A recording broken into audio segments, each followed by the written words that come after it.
Hello friends, good morning to all. Today we are going to discuss about the immunoglobulin.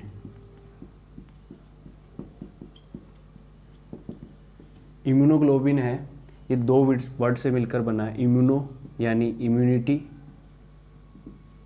और globulin एक प्रकार का protein है।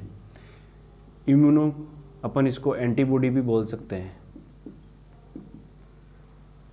तो क्या हुआ कि इम्यूनोग्लोबिन है, it is an antibodies,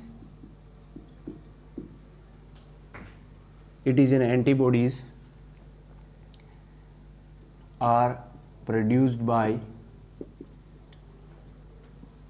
it is an antibodies that are produced by plasma cells. Plasma cells कौन सी? अपनी WBC। ये वो एंटीबॉडीज़ है जो अपनी प्लाज्मा सेल्स किसी एलर्जन या पैथोजन्स एंटीजन के रिएक्शन में एंटीबॉडीज़ प्रोड्यूस करता है अपनी प्लाज्मा सेल्स, उसको अपन क्या बोलते हैं? इम्यूनोग्लोबुलिन।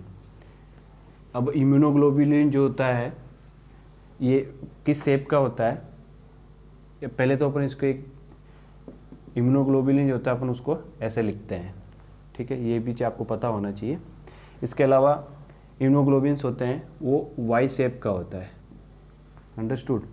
वाई शेप के इम्यूनोग्लोबिन्स होते हैं। तो मेनली 5 प्रकार का इम्यूनोग्लोबिन्स होते हैं, अपन आगे चल के डिस्कस करेंगे इसके बारे में। तो पहले अपन थोड़ी इसकी स्ट्रक्चर पढ़ लेते हैं। अपन ने बात करी थी कि एक प्रकार का ग्लाइकोप्रोटीन्स है, उससे मिलकर बनता है। ये एक प्रकार का वाई शेप की स्ट्रक्चर होती है इसमें, इस तरह से।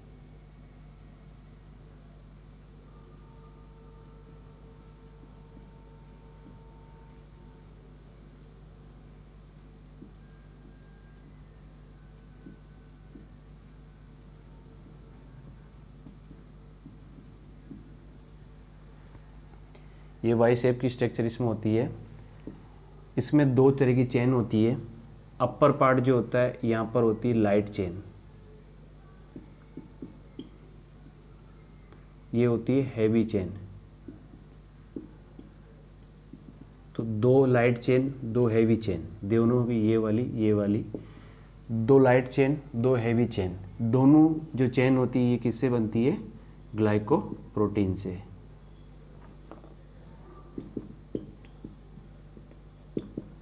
ग्लाइकोप्रोटीन या पॉलीपेप्टाइड से।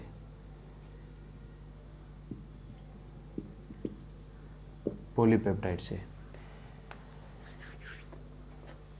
2 तरह की चेन होगी, 2 लाइट चेन 2 हैवी चेन, जो किससे मिलकर बन रही है? पॉलीपेप्टाइड से। और ये वाई शेप का होता है और इसको कौन प्रोड्यूस करती है अपनी बॉडी की? Plasma cells.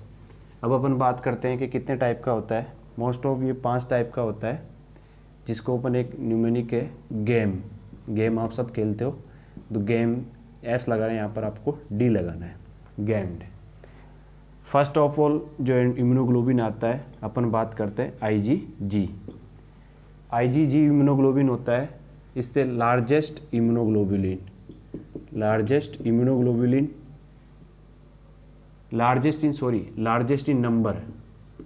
इन नंबर, संख्या में सबसे ज़्यादा ये होता है। ओवरऑल जो इम्यूनोग्लोबिन होता है उसमें 75% कौन सी इम्यूनोग्लोबिन होती है? IgG।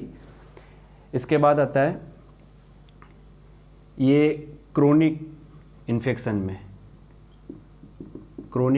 में ये प्रेजेंट होता है। इसके अलावा इसकी एक और चीज़ है कि ये लास्ट इन्फेक्शन के अंदर लास्ट में ये अपीयर होता है, last appear and persist longer. मतलब ये है कि ये क्रोनिक इन्फेक्शन में, एक्यूट इन्फेक्शन होता है उसमें अलग एंटीबॉडी प्रोड्यूस होती है, ये क्रोनिक इन्फेक्शन होता है तब अपने को IgG देखने को मिलता है। ये संख्या में सबसे ज़्यादा होता है, लार्जेस्ट इन नंबर, और ओवरऑल ये 75% ये होता है। इसके अलावा लास्ट अपीयर, सबसे लास्ट में अपीयर होता है और सबसे लास्ट तक ये रहता है, अंडरस्टूड? अब अपन बात करते हैं IgA होता है, ये second most common type of antibody होता है, second most common type of second most common type antibody. ये ब्रेस्ट मिल्क में, म्यूकोसा में, म्यूकस में एंड इसके अलावा ब्लड के अंदर ये अपने को देखने को मिलती है। इसके अलावा म्यूकस में अपन देख सकते हैं जो अपनी आँखों के टीयर होते हैं, आंसू, उनमें ये देखने को मिलेगा। इसके अलावा जेनाइटल ट्रैक्ट के जो भी सिक्रेशंस हो गए, जेनाइटल ट्रैक्ट के सिक्रेशन, उनमें देखने को मिलेगा। इसके अलावा सलाइवा के अंदर ये अपने को देखने को मिलेगी। ये ओवरऑल 10 to 13% या 10 to 12% जो अपनी टोटल इम्यूनोग्लोबिन होती थी, मतलब सेकेंड मोस्ट कॉमन टाइप अपने को इम्यूनोग्लोबिन अपने को IgA वाला मिलता है। ये ब्रेस्ट मिल्क में, म्यूकस में जो अपने को tear, genital tract, saliva, secretions और ब्लड के अंदर अपने को जो मिलता है वो IgA मिलता है।